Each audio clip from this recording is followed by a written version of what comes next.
नमस्कार, हिमाचल दस्तक में आपका स्वागत है। मैं हूं आपके साथ प्रवीण मुंगटा।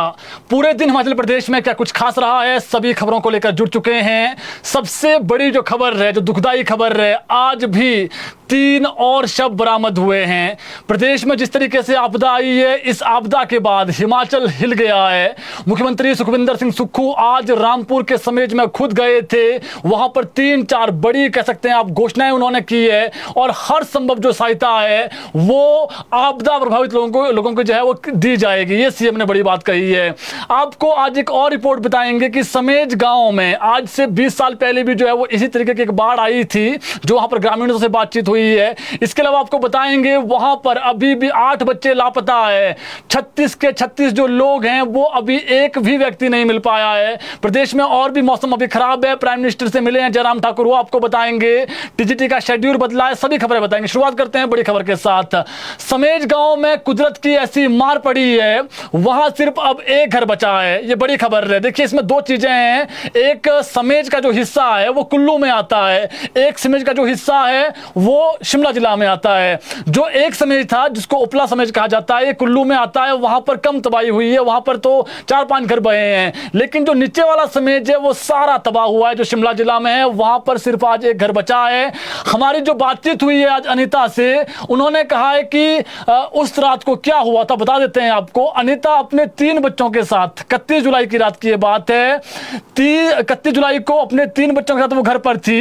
एक घर जिस प्रकार से वो घर में सोई हुई थी और एकाएक जो है वो वहां पर उनके घर के बाहर ब्लास्ट होता है।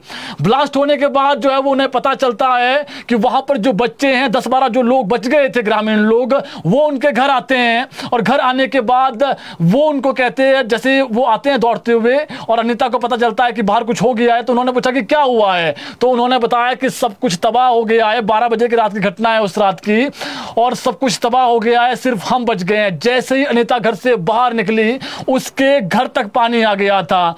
जैसे तैसे 31 जुलाई की रात को 10 बजे के बाद 10-12 जो लोग बच गए थे, उन्होंने भागकर जान बचाई। इसमें एक अनीता थी, 2-3 उसके बच्चे हैं। कुछ जो लोग बच गए थे वहां पर, उन्होंने जैसे तैसे जो है वो वहां पर गांव से थोड़ा ऊपर मां भगवती के चरणों में उन्होंने पूरी रात बिताई है, माता के चरणों में वहां पर।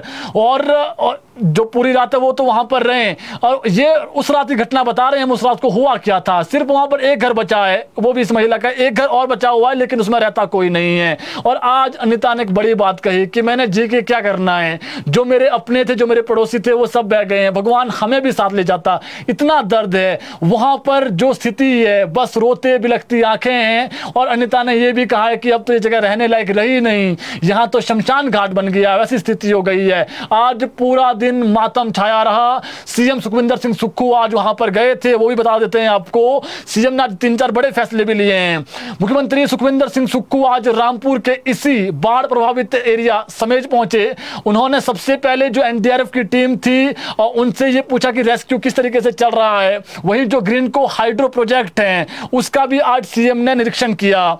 इस दौरान समेज में मुख्यमंत्री बाढ़ प्रभावितों से भी मिले हैं और समेज पहुंचने पर मुख्यमंत्री ने जो छोटे बच्चे थे वहां पर राजकीय वरिष्ठ माध्यमिक विद्यालय समेज के, उनसे बातचीत की। सीएम सुक्खू ने बच्चों को कहा कि तुम सब घबराना नहीं, इससे भी अच्छा स्कूल तुम्हारे लिए मैं बनाऊंगा, बस हौसला रखना, सब ठीक हो जाएगा। सीएम ने बड़ी बात कही है कि वहीं पर बच्चों के लिए अच्छी सी जगह पर जो है वो स्कूल में फिर से बनाऊंगा, बच्चों घबराना नहीं है। और बच्चों की आंखों में जो है वो हल्के आंसू भी थे। वहीं मुख्यमंत्री ने समेज में बाढ़ प्रभावित लोगों से आज बातचीत की है और सीएम ने बड़ी घोषणा कर दी आज वहां पर। जिस प्रकार से पिछले साल जैसे रिलीफ दिया गया था, ऐसा ही रिलीफ प्रदेश की जो लोग हैं जो प्रभावित हुए हैं बाढ़ से, उनको मिलेगा। सबसे महत्वपूर्ण, जितने भी लोग हैं उन सभी को राशन, गैस चूल्हा, बिजली मीटर, पानी का कनेक्शन और कुछ महीनों तक किराए के कमरे में रहने के लिए, वो कहीं पर भी किराया का कमरा लेते हैं, उनको राज्य सरकार 5,000 रुपए मुहैया करवाएगी। यानी प्रत्येक व्यक्ति को 5,000 रुपए की घोषणा कर दी है सरकार ने आज कि हम 5,000 रुपए देंगे, किसी भी जगह आपने रहना है जब तक आपका मकान नहीं बनता है। एक चीज ये हो गई। सीएम ने यह भी कहा क्योंकि जिसकी जमीन ही नहीं बची, जिसका कुछ नहीं बचा, उस उसको लैंड भी मुहैया करवाई जाएगी, उसको जो है वो घर के लिए पैसे भी दिए जाएंगे। ये भी बहुत महत्वपूर्ण है, घर के लिए पैसे बहुत जल्दी दिए जाएंगे, सीएम ने आज ये बात कही है। इसके अलावा सीएम सुखविंदर सिंह सुक्खू ने आज 50,000 रुपए तुरंत देने की घोषणा की है। जितने भी बाढ़ प्रभावित लोग हैं उनको 50,000 रुपए तुरंत जो है वो देने की घोषणा की गई। इससे पहले आज सुबह ही जो है वो 15,000 रुपए भी दे दिए गए थे। इसके अलावा जिनके खेत गए हैं उनको मुआवजा भी दिया जाएगा, ये बड़ी महत्वपूर्ण चीज है। जिनके खेत गए, हालांकि सीएम ने यह भी कहा वहां पर जो लोग थे कि आपके यहाँ कोई खेत अगर बेच सकता है, जिसके पास बहुत खेत हैं, आप उनसे खेत ले लीजिए, उसका पैसा सरकार देगी। इतनी बड़ी बात सीएम ने कह दी है वहां पर आज। इसके अलावा बात करें स्मेर स्कूल की, तो स्मेर स्कूल के 8 बच्चे लापता है। ये बहुत ही दुखदाई है और इसमें से ऐसे बच्चे नहीं हैं, बहुत ही होनहार बच्चे थे। बच्चा तो बच्चा है किसी माँ बाप के लिए, लेकिन इसमें एक नेशनल खिलाड़ी भी थी। आपको बता दें, कृतिका एक जो बच्ची है 12वीं कक्षा में पढ़ती थी, ये लापता है। अंजलि 10वीं कक्षा की छात्रा है, ये लापता है। जिया 10वीं में पढ़ती थी, ये भी लापता है। राधिका 10वीं में पढ़ती थी, लापता है। आरुषि 9वीं में पढ़ती थी, ये भी लापता है। योगप्रिया 6वीं में पढ़ती थी, लापता है। अरुण अरुण ये भी 10वीं में पढ़ता था, ये भी लापता है।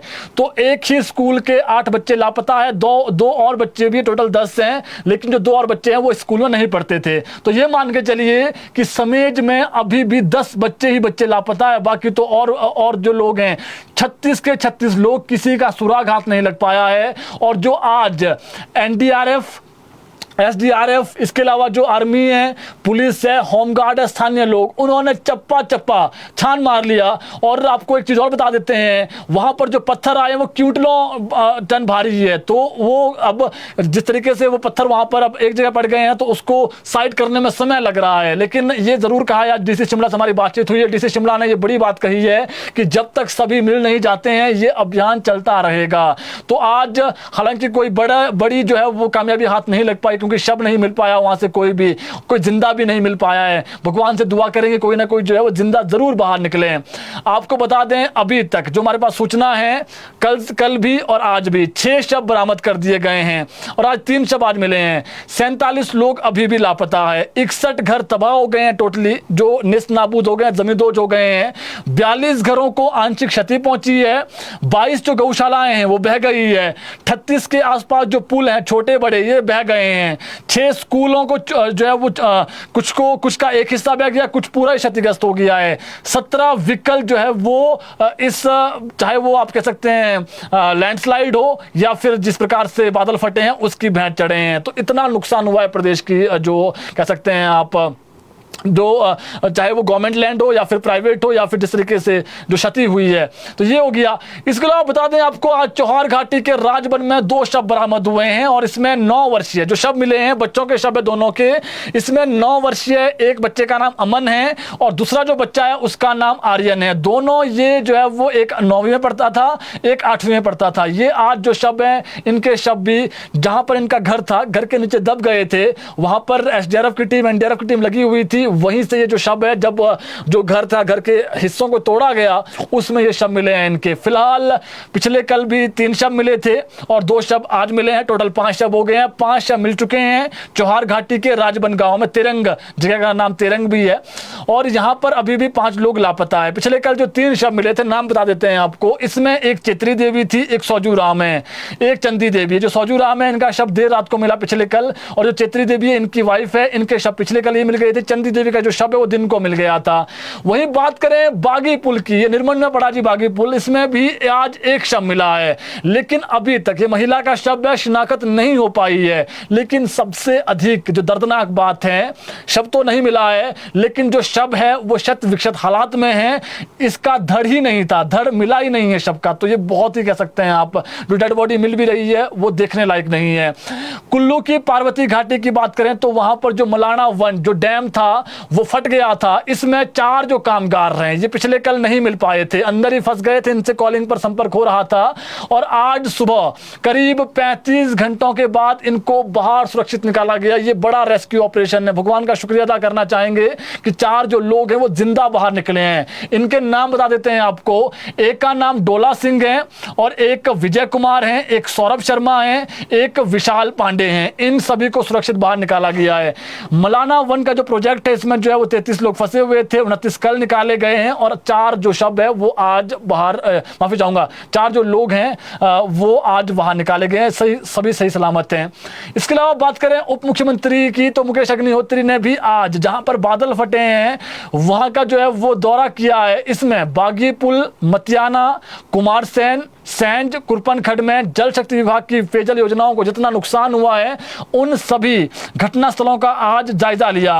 उन्होंने कहा है कि बागी पुल में बाढ़ से जल शक्ति विभाग को लगभग जो सरकार को नुकसान हुआ है 10 करोड़ रुपए का नुकसान हुआ है। उन्होंने ये भी कहा है कि पेयजल योजनाओं को सुचारू करने के लिए जल शक्ति विभाग के अधिकारी एवं कर्मचारी पूरी मेहनत से कार्य कर रहे हैं ताकि लोगों को पेयजल की किल्लत का सामना न करना पड़े। तो सबसे अधिक जो नुकसान हिमाचल प्रदेश में हुआ है पीडब्ल्यूडी का तो हुआ ही हुआ है, लोगों के घरों का हुआ ही हुआ है। उसके अलावा जो सिंचाई जो परियोजनाएं हैं उनको भी काफी नुकसान पहुंचा है और आज जहां पर नुकसान पहुंचा है वहां पर खुद डिप्टी सीएम गए थे, जिनके पास विभाग भी है ये वाला। इसके अलावा बात करें एक और खबर को लेकर के, आज लाहौल स्पीति में 24 घंटे के अंदर दूसरी बार भूकंप आया है और जो लोग हैं वो सहम गए हैं कि ऐसा कैसे हो सकता है कि लगातार भूकंप आ रहे हैं। वहां के जो लोग हैं डर गए हैं और रिक्टर पैमाने पर इसकी जो तीव्रता है ये आज भी 3.2 मापी गई। पिछले कल भी 3.2 जो रिक्टर स्केल है उसका भूकंप वहां पर आया है। बहुत ही कह सकते हैं आप वहां पर डर सा महसूस हो गया लोगों में, डर का जो एहसास है लोगों में हो रहा है। जमीन के अंदर इसकी जो गहराई थी वो 5 किलोमीटर थी और नेशनल सेंटर फॉर जो जियोलॉजिकल के मुताबिक आज जो ये सुबह 9:49 के आसपास ये जो है वो 3 बार धरती हिली है और इसका जो केंद्र है कहीं ना कहीं जो है लाहौल स्पीति के आसपास 3.2 रिक्टर से का जो भूकंप है वो आया और बार बार भूकंप आने से वहां पर जो लोग हैं वो डरे हुए हैं, सहमे हुए हैं। हालांकि कोई नुकसान नहीं हुआ, ये अच्छी खबर है। इसके अलावा बात करें जयराम ठाकुर की, तो जयराम ठाकुर आज पीएम मोदी से दिल्ली में मिले हैं और हिमाचल की जो आपदा है, जिस प्रकार से आपदा हिमाचल प्रदेश में आई है, उसकी पूरी जो जानकारी है वो नेता विपक्ष ने आज प्राइम मिनिस्टर को दी दिल्ली में और पीएम से प्रदेश के लिए हर संभव सहायता भी जो है वो जयराम ठाकुर ने आज मांगी है। उन्होंने जो पीएम मोदी उन्होंने कहा है कि कोई भी आवश्यकता प्रदेश सरकार को होगी उसे तत्काल उपलब्ध करवाई जाएगी और प्राइम मिनिस्टर ने आज ये भी कहा है कि फिलहाल एनडीआरएफ समेत जो अन्य केंद्रीय बल हैं हिमाचल प्रदेश में उनको तुरंत मदद के लिए जो है वो आदेश दे दिए गए हैं। कोई भी सरकार को मदद चाहिए होगी प्रदेश सरकार को वो तुरंत प्रभाव से दी जाएगी, चाहे वो एयरफोर्स की जरूरत पड़ी आगामी समय में तो जो है वो सारी चीजें दी जाएगी। ये बड़ी बात उन्होंने कही है। इसके अलावा बात करें एक और खबर को लेकर के, प्रारंभिक शिक्षा विभाग ने नव नियुक्त जितने भी टीजीटी है जिनको स्टेशन मिल गए थे इनकी जो इंडक्शन ट्रेनिंग होती है इसकी तिथि में बदलाव किया। ये बड़ी खबर है। अब ये ट्रेनिंग जो है वो 21 अगस्त से 4 सितंबर तक होगी। हालांकि पहले इसे 5 अगस्त से शुरू किया जाना था लेकिन अब विभाग ने इस ट्रेनिंग का जो शेड्यूल है उसको बदल दिया है। अब इसको 21 अगस्त से शुरू किया जाएगा। विभाग ने जितने भी सभी नवनियुक्त शिक्षक है इनके लिए जो ट्रेनिंग है वो अनिवार्य की गई। जितने भी टीजीटी लग गए हैं इनके लिए ट्रेनिंग कंपलसरी है। पहले 5 तारीख से होनी थी, बदलाव करके 21 तारीख कर दी है। इसको लेकर विभाग की ओर से सभी जिला उपनिदेशकों और जो डाइट हैं जो प्रधानाचार्य हैं उनको निर्देश दे दिए गए हैं। साथ ही जो नया शेड्यूल है वो भी जारी कर दिया गया है और विभाग ने शिक्षकों को अलॉट जितने भी डाइट सेंटर हैं वो अलॉट कर दिए हैं और 21 अगस्त से सुबह 9 बजे सबको, जो 21 अगस्त है उस दिन सबने 9 बजे रिपोर्ट करना है। जारी शेड्यूल के मुताबिक टीजीटी आर्ट्स में जो है वो हमीरपुर, कांगड़ा, ऊना और चंबा में नियुक्त शिक्षकों की जो ट्रेनिंग है वो डाइट चंबा में करवाई जाएगी। इसके साथ ही डाइट मंडी में मंडी, कुल्लू और जो लाहौल स्पीति जिला के शिक्षक हैं और सिरमौर डाइट सेंटर में जो है वो सोलन और सिरमौर जिला के शिक्षक व शिमला डाइट में बिलासपुर, शिमला और किन्नौर जिला के जो शिक्षक हैं उनकी 15 दिनों की ट्रेनिंग की जाएगी। इसके अलावा टीजीटी मेडिकल में हमीरपुर, कांगड़ा, ऊना और चंबा के जिला के जो शिक्षक है वो डाइट कांगड़ा में और मंडी, कुल्लू, लाहौल स्पीति के जो शिक्षक है इनकी ट्रेनिंग डाइट कुल्लू में होगी। डाइट सोलन में सोलन और सिरमौर जिला के शिक्षकों की, डाइट बिलासपुर में बिलासपुर, शिमला और किन्नौर जिला के शिक्षकों की ट्रेनिंग होगी। टीजीटी मेडिकल में ऊना, हमीरपुर, कांगड़ा और चंबा के जो शिक्षक हैं उनकी ट्रेनिंग डाइट हमीरपुर में होगी, जबकि डाइट कुल्लू में कुल्लू, मंडी और लाहौल स्पीति जिला की ट्रेनिंग होगी शिक्षकों की ट्रेनिंग। डाइट सोलन में सोलन और सिरमौर तथा डाइट बिलासपुर में बिलासपुर, शिमला और किन्नौर जिला के जो नवनियुक्त शिक्षक हैं उनकी इंडक्शन ट्रेनिंग होगी। तो ये हो गया जी टीजीटी का जो 5 तारीख से इनका जो शेड्यूल था और जो इनकी ट्रेनिंग दी जानी थी वो बदल दिया गया है, 21 तारीख से बता दिया हमने आपको।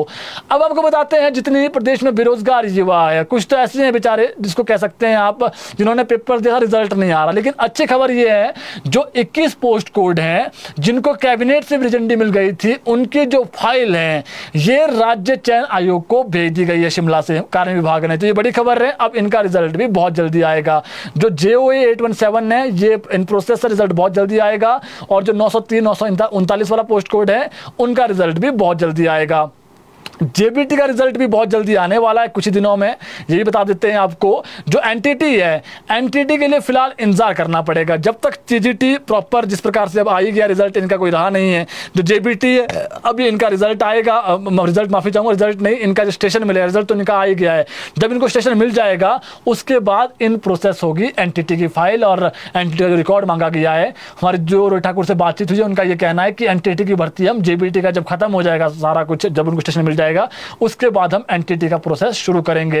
अब बड़ा सवाल यह कि 1 वर्ष वालों को लिया जाएगा, फिलहाल जो अभी की सूचना हमारे पास है 2 वर्ष वालों को लिया जाएगा, लेकिन रास्ता सरकार निकाल रही है कि इनको जो है वो ब्रिज कोर्स करवाया जाए और फिर इनको भी किसी न तरीके से रखा जाए, क्योंकि इनकी भी मांग है एक, फिर देखना पड़ेगा क्या होता है। लेकिन अभी इंतजार करना पड़ेगा, लंबा इंतजार करना पड़ सकता है, क्योंकि हो सकता है कि 10-15 दिन तो अभी JBT वाली उसमें लग जाएगा प्रोसेस में, फिर उसके बाद ही इनका जो प्रोसेस है वो शुरू हो पाएगा। इसके अलावा बात करें एक हाईकोर्ट की खबर को लेकर के, हाईकोर्ट ने भी जिस प्रकार से प्रदेश में आपदा आई है इसको लेकर के आज एक बड़ी सुनवाई हुई है मामले में, बता देते हैं आपको हाईकोर्ट के लैंग्वेज में। प्रदेश में एक ही रात में 6 बादल फटने की घटना पर्यावरण संरक्षण नहीं है तो और क्या है, ये हाईकोर्ट ने कहा है आज। प्रदेश हाईकोर्ट ने सरकार से यह सवाल करते हुए स्पष्ट किया कि पर्यावरण से जुड़े मामलों में दिए आदेशों को हल्के में न लिया जाए। जो भी हाईकोर्ट से आदेश आ रहे हैं सरकार उसको हल्के में न ले। न्यायाधीश तरलोक सिंह चौहान और न्यायाधीश सुशील कुकरेजा की खंडपीठ ने कहा कि प्रदेश में 31 जुलाई की रात को 6 बादल फटने की घटनाएं झकझोर देने वाली और अप्रत्याशित हैं। यह प्रकृति की वह चेतावनी है जिसे समय रहते समझना जरूरी है। हमने प्रकृति को गहरा आघात पहुंचाया है, हाईकोर्ट ने कहा है आज। कोर्ट ने कहा है कि हमारी देवभूमि हिमाचल के प्रति कानूनी ही नहीं बल्कि नैतिक जिम्मेदारी भी है।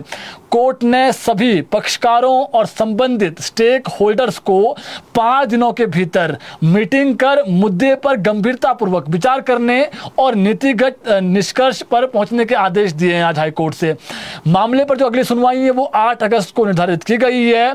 पर्यावरण से जुड़े मामले पर सुनवाई के दौरान कोर्ट को बताया गया कि बादल फटने की अधिकांश घटनाएं वहां हो रही है जहां पेड़ों को अवैज्ञानिक ढंग से अंधाधुंध काटा गया है, ठोस कचरा और मलबा जंगलों में फेंका जा रहा है, और याचिकाकर्ता की ओर से कोर्ट को बताया गया कि प्रदेश में प्लास्टिक उत्पाद लाने वाली कंपनियों की सूची उद्योग विभाग द्वारा उन्हें उपलब्ध नहीं करवाई जा रही है। प्रदूषण नियंत्रण बोर्ड भी दोषियों के खिलाफ कड़ी कार्रवाई से बच रहा है। कोर्ट ने पर्यावरण से जुड़े इस मुद्दे को आरोप प्रत्यारोप को बनाने की बजाय आपसी सहयोग और सुझावों से निपटाने की जो है वो बात कही है। उल्लेखनीय है कि इस मामले में हाईकोर्ट ने प्रदेश को प्लास्टिक कचरा मुक्त बनाने हेतु एक विशेष कार्यबल का गठन करने के आदेश जारी किए थे।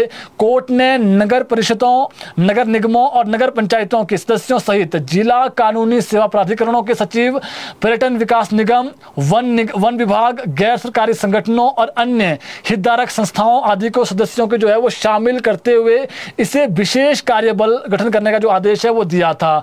इस टास्क फोर्स का काम पहाड़ियों के किनारे फैली गंदगी विशेषकर प्लास्टिक कचरे की सफाई पर ध्यान केंद्रित करना है और प्रदेश में स्वच्छ और प्रदूषण मुक्त वातावरण सुनिश्चित करने के हेतु प्लास्टिक कचरे के हॉटस्पॉट और जो जलधाराओं की जो साफ सफाई है और जो ठोस अपशिष्ट है प्रबंधन कानूनों के तहत विभिन्न हितधारकों की भूमिकाओं और जिम्मेदारियों के निर्वहन की निगरानी करने के आदेश भी दिए हैं। तो ये बहुत महत्वपूर्ण है जी। आज हाईकोर्ट ने सीरियस मैटर में कहा है कि जो 6 ये बादल फटे हैं इसको लेकर जो याचिका डाली गई थी उसी पर ये जो है वो जो प्रॉपर हाईकोर्ट में आज हुआ है। हमने हाईकोर्ट की लैंग्वेज में, इसमें एक भी शब्द हमने चेंज नहीं किया है, हाईकोर्ट की लैंग्वेज में जो वहां पर हुआ आज वो हमने आपको बता दिया है। हाईकोर्ट ने सख्त आदेश दिए हैं। जो अंधाधुंध कटान हो रहा है, जो पॉलीथीन का जो प्लास्टिक है वो हर कहीं फेंका जा रहा है, जिस तरीके से अब पारिस्थितिक जो संतुलन है वो बिगड़ रहा है, इस पर सरकार को कड़े आदेश दिए हैं कि आप संभल जाइए वरना फिर हमें डंडा चलाना पड़ेगा। तो ये हो गया एक चीज। और इसके अलावा एक चौंकाने वाली खबर बताते हैं आपको। आज एक एमएलए शिमला के मॉल रोड पर गाड़ी लेकर पहुंच गए। ये बड़ी बात है जी। हालांकि मॉल रोड पर सिर्फ राज्यपाल, राष्ट्रपति, इसके अलावा प्राइम मिनिस्टर, हालांकि जो सीएम है वो भी प्रॉपर जिस प्रकार से, हालांकि कई बार सीएम जो है वो पीछे गाड़ी ले आते हैं, लेकिन यहाँ पर जो है वो 2-3 जो बड़ी हस्तियां हैं उन्हीं को जो कह सकते हैं, जो देश के सर्वोच्च पद पर बैठे हुए लोग हैं उन्हीं को जाने की इजाजत है। लेकिन आज करीब 4 बजे के आसपास यहाँ पर एक गाड़ी पहुंची और ड्राइवर भी साथ में था। इसमें सुजानपुर के जो विधायक, कांग्रेस के विधायक कैप्टन रणजीत सिंह, वो इसमें थे और इनको पता नहीं था। दरअसल इनको जब ये वहां पर पहुंचे, पहले उन्होंने पीछे ये कहा है कि मेरी गाड़ी को परमिशन है, लेकिन इन्हें पता नहीं था। ये आए और फिर इनका चालान किया गया, क्योंकि जब ये फोटो वायरल हो गई सोशल मीडिया पर, फिर इनका शिमला पुलिस ने 1500 का चालान किया है। इन्होंने ये कहा है कि मुझे पता नहीं था, पता होता तो मैं आगे नहीं आता। लेकिन चौंकाने वाली बात यह है कि एक एमएलए रिज पर, माल रोड पर पहुंच जाते हैं, जो पुलिस कंट्रोल रूम के बाहर उनकी गाड़ी लगी और उन्हें पता ही नहीं था। फिलहाल शिमला पुलिस ने चालान कर दिया है। कांग्रेस के एमएलए सुजानपुर से विधायक हैं, ये पहुंचे हैं जी गाड़ी लेकर के आज। इसके अलावा बात करें एक और खबर को लेकर के, मनाली में शिमला जिला के चौपाल निवासी एक युवक की हत्या का मामला सामने आया। बहुत ही दुखद खबर है। मध्य प्रदेश को देवभूमि कहा जाता है, लेकिन मर्डर होना सच में चिंताजनक है। युवक का शव मनाली के साथ लगते अलेऊ गांव के पास बगीचे में पड़ा मिला। बताया जा रहा है कि युवक यहां एक होटल में सहायक प्रबंधक के तौर पर कार्यरत था और पुलिस ने हत्या के मामले में जो 2 आरोपी है उनको गिरफ्तार भी कर लिया है। हत्या के जो आरोपी है इनमें एक राजीव कुमार हैं और एक बिरबल हैं। ये बताए जा रहे हैं एक शिमला जिला के हैं और एक बिरबल मंडी जिला के बताए जा रहे हैं, ये आरोपी हैं। तो बहुत ही दुखद खबर है जी। मध्य प्रदेश को देवभूमि कहा जाता है, लेकिन मर्डर, जब यहाँ पर मर्डर की घटनाएं सामने सुनने को मिले तो सच में चिंताजनक है।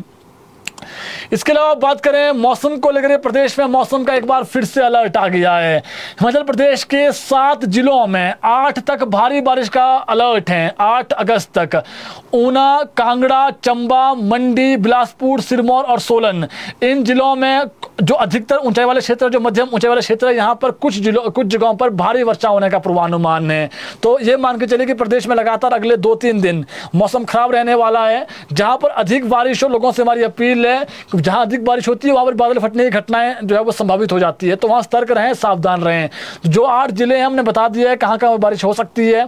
फिलहाल प्रदेश में जिस तरीके से अभी जो लापता लोग चल रहे हैं उनके लिए अभियान चला हुआ है, रेस्क्यू ऑपरेशन चला हुआ है, लेकिन आज कोई बड़ी कामयाबी जो वहां पर ऑपरेशन हुआ है समेज में, वह हाथ नहीं लगी है। लेकिन सुबह से शाम तक 6 बजे सुबह जो है वो वहां पर रेस्क्यू ऑपरेशन शुरू हुआ है, जो अभी भी चला हुआ है। और ये अब लगातार अगले कुछ दिनों तक, जब तक जो है वो सभी लापता लोग मिल नहीं जाते हैं, तब तक अभियान चलता रहेगा। दुआ करते हैं, आप भी दुआ कीजिए जो लोग लापता हैं वो जल्द मिले। फिलहाल अभी के लिए इतना ही, फिर आपके साथ जुड़ेंगे नई खबर और नई अपडेट को लेकर के। जुड़े रहें ताज़ा खबरों के लिए हिमाचल दस्तक टीवी के साथ।